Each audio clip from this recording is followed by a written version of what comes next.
Friends नमस्कार आपण माननको मोर channel Indian flavour को बहुत बहुत स्वागत जनाऊँगी।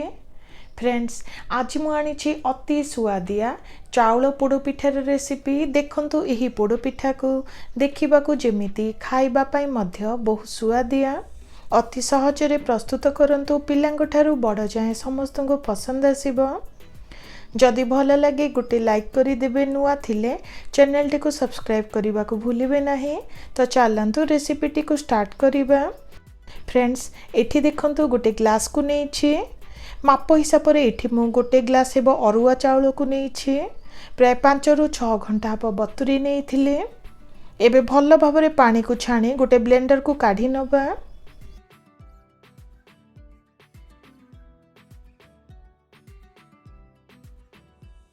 फ्रेंड्स एठी देखंतु अधे ग्लास हेबो पानी को देउछि। सेम मापरे अधे ग्लास हेबो पानी को दे चिकन करी बाटी नबा।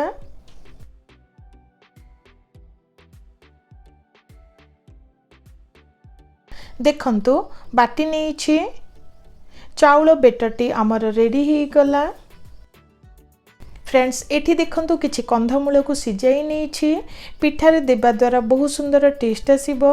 एठी आपण माने कखार को मध्य नै परिबे। फ्रेंड्स चाउलर जंतुणी पई एठी मु 2 ग्लास हेबो पानी को देउछि। टोटल 2 ग्लास अधे हेबो पानी को यूज करिछि। स्वाद अनुसार एबे सेथरे लूण को दबा। एठी देखंतु अल्प टिके गोलमरीच और अलैच को गुंड करि नेछि जहा द्वारा बहुत सुंदर बास्ना और टेस्ट आसीबो। ता सहित देखंतु अल्प टिके अदा को छिची नेछि ताकू देई दबा। एठी गोटे तेजपत्र को देउछि। ता सहित देखंतु गोटे कप हेबो नडिया को छोटिया छोटिया खंडरे काटी नेछि ताकू देई दबा। एठी मने रखिबे सबु बेले फ्रेश नडिया को ही यूज करिवे जहा द्वारा बहुत सुंदर टेस्ट आसीबो। किछि काजू और किशमिश को नेछि ताकू देई दबा। फ्रेंड्स शेषरे सेथिरे गुड़ को देउछि।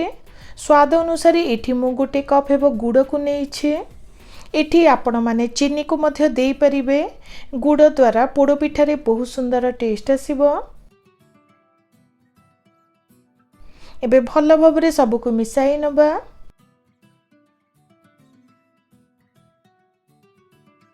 फ्रेंड्स पिठारे सुंदर बास्ना और टेस्ट पाई एठी मु अधे चामच हेबो घियो को देउछि। शेषरे सेथिरे सिजाई रखिथिबा कंधमूल को देई दबा। फ्रेंड्स एठी आपण माने कंधमूल बदले रे कखार को मध्य देई परिबे। सेम प्रोसेस रे पिठा को प्रस्तुत करिवे। एबे प्राय 2 ରୁ 3 मिनिट पई सिझाई नबा।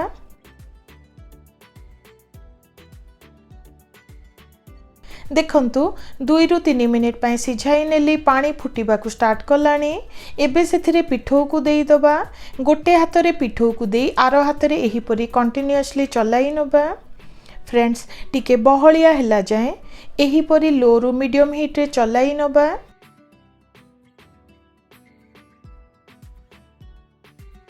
धीरे धीरे देखंतु काठुआ हेबा को स्टार्ट कलानी। फ्रेंड्स जंतुणी को भल भाबरे सिझाई नबा। भल भाबरे सिझले ही पिठार टेस्ट बहुत सुंदर आसी थाए।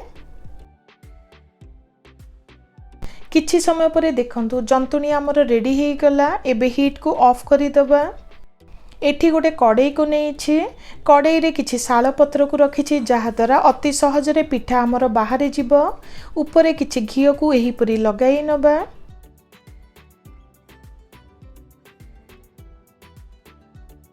घियो को लगाई नेछि। एबे सेथिरे जंतुणी को देई दबा।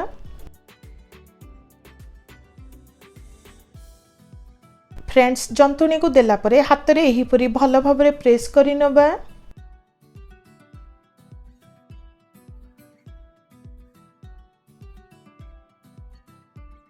फ्रेंड्स किछि नडिया खंड को एही परी सजाई नेउछि। शेषरे ऊपर किछि पत्र को देई दबा जहा द्वारा भल भाबरे पिठा हमर पोड़ी थाए। एबे कवर करी नै 40 ରୁ 45 मिनिट पई बेक करि नबा। एबे चलंतु पिठा उपरु पत्र सबको काढ़ी चेक करिबा।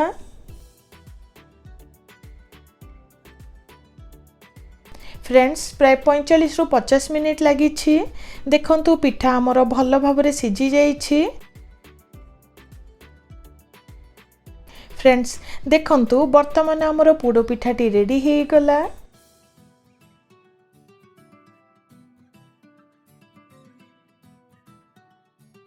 पिठाटी को देखंतु देखिबा को जेमिति खाइबा पई मध्य बहुत सुआदिया, पिलांको ठारू बड़ जाए समस्त को पसंद आसीबो। निश्चित ट्राए करिवे। आशा करुछि आजिर ही रेसिपीटी आपण मानको पसंद लागिथिबो। रहुछि नमस्कार।